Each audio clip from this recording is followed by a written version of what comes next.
आज जो प्रियंका वाड्रा जी आ रही है राजस्थान में, राजस्थान की जनता पूछना चाहती है कि 2 लाख घटनाएं हुई हैं, 2 लाख अपराध हुए हैं महिलाओं के ऊपर, तो इनका जो राजनीतिक पर्यटन डिवीजन है वो 2 लाख अपराधों को कैसे छोड़ गया? ये अलग अलग जगह जाती हैं, तुरंत पहुंचती हैं। और मैं राजनीतिक पर्यटन डिवीजन इसलिए कह रहा हूं क्योंकि इनके व्यवहार के अंदर बदलाव हो जाता है जहां राजस्थान की सीमा शुरू हो जाती है, इसलिए मैं ये कह रहा हूं, नहीं तो जरूर जाएं।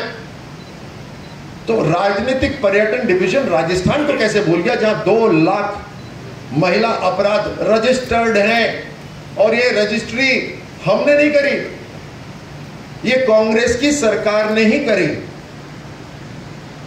7,700 निर्दोष लोगों की हत्याएं हुई हैं राजस्थान के अंदर। किसी एक के साथ भी अगर दुख साझा करा हो तो कृपा हमें बतलाएं। हम भी जानना चाहते हैं, सीखना चाहते हैं, उत्सुक हैं ये जानने के लिए कि एक बड़ा परिवार जो पूरा का पूरा पार्टी चलाता है और कई दशकों तक उन्होंने देश को चलाया, उस परिवार की भविष्य की जो व्यक्ति है, 7,700 कम नंबर नहीं है, 7,700 में से एक, ज्यादा भी नहीं चाहिए, हम इतने महत्वाकांक्षी भी नहीं है, ज्यादा नहीं चाहिए, एक किसी एक परिवार के साथ 5 साल के अंदर उनका दुख साझा किया हो तो हमें जरूर बताइए। इनके भाई हैं, थोड़ा उनसे भी पूछ लीजिए, भैया जो 10 दिन का आपने वादा करा था वो गिनती अभी 1700 दिन तक पहुंच गई है, ये कैसे भैया हैं? और एक ऐसी बहन है जो अपने भैया को सही रास्ते पे नहीं ला सकती। 7 दिन का 10 दिन का वादा करके जो गए, आज 1700 दिन हो गए हैं। वो जो किसान लोन माफी थी वो उसका इंतजार अभी तक चल रहा है। 350 किसानों ने आत्महत्या कर ली है, 350 किसानों ने आत्महत्या कर ली है। लेकिन अफसोस इस बात का है कि कांग्रेस की जो सरकार है राजस्थान में, वो किसान को किसान मानती ही नहीं है। ये कहते हैं आंकड़ा 350 नहीं है, आंकड़ा 19 है या 20 है, ऐसा कुछ बताते हैं। पूछा कि क्यों साहब? बोलते खेत में काम जरूर करते हैं लेकिन जमीन उनकी नहीं है तो किसान नहीं है। ये मेरे को परिभाषा तो बड़ी जबरदस्त लगी कि किसान खेत में काम कर रहा है लेकिन जमीन उसकी नहीं है, इसको इसलिए हम उसको किसान नहीं मानते। उसने जो आत्महत्या करी वो किसान में गिनती नहीं होगी, वो एक लेबर फोर्स में गिनती है। मतलब लेबर फोर्स की भी आत्महत्या इनके लिए कोई मायने नहीं रखती। राजस्थान की जनता की तरफ से कुछ नाम आपको बताता हूं। कन्हैया लाल पेली, हरीश जाटव, योगेश जाटव, योगेंद्र जाटव, कृष्णा वाल्मीकि, रतनलाल सोनी, आदर्श तापड़िया, चिरंजी लाल सोनी, इनकी जिन जिहादिक मानसिकता के लोगों ने हत्या करी है उसके बारे में अपने श्रीमुख से कुछ बोला है क्या? ये वो वर्ग है जो कांग्रेस अपना वोट बैंक आधिकारिक रूप से समझता आ रहा है।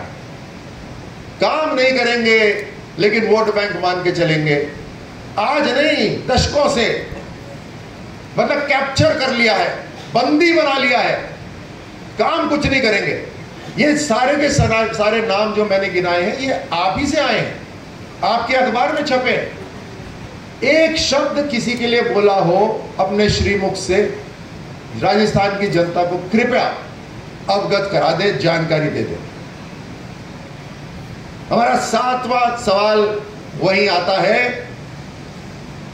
हमने सुना है कि ये खबरें खूब पढ़ती हैं, खबरों पे बहुत नजर रहती है, लेकिन ये 19,422 किसानों की जो जमीन नीलामी हुई है ये कौन से कोने में थी अखबार के जहां आपकी नजर नहीं पड़ी? या इसलिए कि वहां राजस्थान लिखा हुआ था? उससे तो बचना है, भागना है शायद। लेकिन हम क्यों कहें? हम तो जानना चाहते हैं आपसे। प्रियंका वाड्रा जी से 7वां भारतीय जनता पार्टी का सवाल है कि 19,422 जो किसानों की जमीन नीलाम हुई है, और खास तौर से इसलिए क्योंकि आपके भैया ने, प्रियंका वाड्रा जी के भैया ने खास तौर से 10 दिन बताया था, और ये जो नीलामी हुई है उसके ऊपर कृपया थोड़ी जानकारी जनता को दे दें, और एक बार किसानों से माफी मांगी, महिलाओं से माफी मांगी। चुनाव है, चुनाव में सब कुछ करना पड़ता है जो जरूरी है। 35,000 महिलाओं के साथ दुष्कर्म हुआ, करीब 2 लाख महिला अपराध अभी तक रजिस्टर्ड है, 7,700 हत्याएं हुई हैं। एक बार किसी के घर गई हो तो बतला दीजिए, नहीं तो एक बार माफी मांग लीजिए। 19,422 किसानों की जमीन कुर्क हुई है। भाई बहन ने मिलकर 10 दिन का वादा करा था, आज 1700 दिन हो गए। थोड़ी सी माफी वहां मांग लीजिए, नहीं तो सफाई दे दीजिए। और यहां किसान और महिलाओं तक अगर सीमित रह जाता तो फिर भी हम मानते कि 2 ही इशू हैं। लेकिन जो 70 लाख युवा है राजस्थान के, उनका परिवार का पैसा बर्बाद हुआ, 19 बार पेपर रद्द हुआ, लीक हुआ, पैसा आ जाएगा वापस मान लीजिए, परिवार भी एक बार संभल जाएगा मान लीजिए। मुझे ये बताइए, जिसके जीवन से 2 या 3 साल खत्म हो गए परीक्षाओं के, और अब उन्होंने दूसरा कोई व्यवसाय शुरू कर दिया या काम शुरू कर दिया, या उनकी उम्र ऐसी हो गई कि अब वो सरकारी नौकरी में नहीं आ सकते, उनका जीवन ने मोड़ ही कुछ अलग ले लिया, उन 70 लाख नौजवानों का आप समय कैसे लौटाएंगे? उन 70 लाख नौजवानों का आप समय कैसे लौटाएंगे, ये राजस्थान की जनता जानना चाहती है। और खास तौर से जो आरपीएससी है, जो प्रामाणिक संस्था है, उसके अंदर राजनीतिक नियुक्ति जो हुई है, जैसे बाबूलाल कटारा जी और अन्य लोग जो पूरी की पूरी तरह से लिप्त हैं लाखों रुपए लेने में, उस अपराध की जिम्मेदारी कौन लेगा? पेपर रद्द करे, पेपर लीक करे, इंटरनेट भी बंद रख के रखा, तो उसके ऊपर से पेपर लीक कराए, और फिर आपके जो अपॉइंटीज हैं, पॉलिटिकल अपॉइंटीज, वो पॉलिटिकल अपॉइंटीज खुद पैसा ले रहे हैं। हम जानना चाहते हैं ये चेन कहां तक जा रही है भाई। आखिरकार अगर आप ही ने अपॉइंट करा है तो कुछ सोच समझ के करा होगा, तो फुल स्टॉप वहां तो नहीं हो रहा। अगर वहां पे फुल स्टॉप नहीं हो रहा तो ये जो पाइपलाइन है आरपीएससी से, ये पाइपलाइन किस किस के घर पे जा रही है, ये जरा राजस्थान की जनता को बतला दीजिए। अच्छा, एक और बड़ी जबरदस्त चीज हो रही है। कांग्रेस सरकार में आते ही इनके परिवार वाले बड़े बुद्धिमान हो गए। यही वो है जो इम्तिहान, इंटरव्यू ऐसा पास करते हैं जैसा टॉपर भी नहीं कर सकता।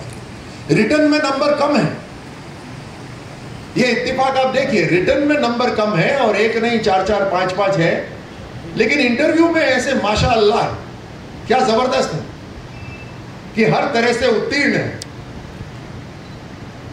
ये कौन सी एकेडमी है? और इस एकेडमी के प्रोफेसर क्या अशोक गहलोत साहब हैं? ये बड़ी खास एक एकेडमी है जिसके अंदर बहुत विशेष ट्रेनिंग मिलती है, जहां एक ही परिवार के लोग, रिटर्न में नंबर कम हो उसके बावजूद भी इंटरव्यू में नंबर बहुत शानदार आते हैं। इस एकेडमी का हमें पता चाहिए और हम जानना चाहते हैं उसके प्रोफेसर के अशोक गहलोत साहब हैं। ये जरा राजस्थान की जनता को बतला दीजिए। बेरोजगार भी कांग्रेस की तरफ और प्रियंका वाड्रा जी की तरफ देख रहे हैं कि जो बेरोजगारी भत्ते का आपने घोषणा करी थी और फिर चुनाव जीतने के बाद उसके अंदर अलग अलग शर्तें डाल दी थी। आप कृपया राजस्थान को बता दीजिए कि अभी तक पिछले 5 साल के अंदर कितने बेरोजगारों को बेरोजगारी भत्ता दिया। एक संख्या बता दीजिए जो प्रामाणिक और सही हो।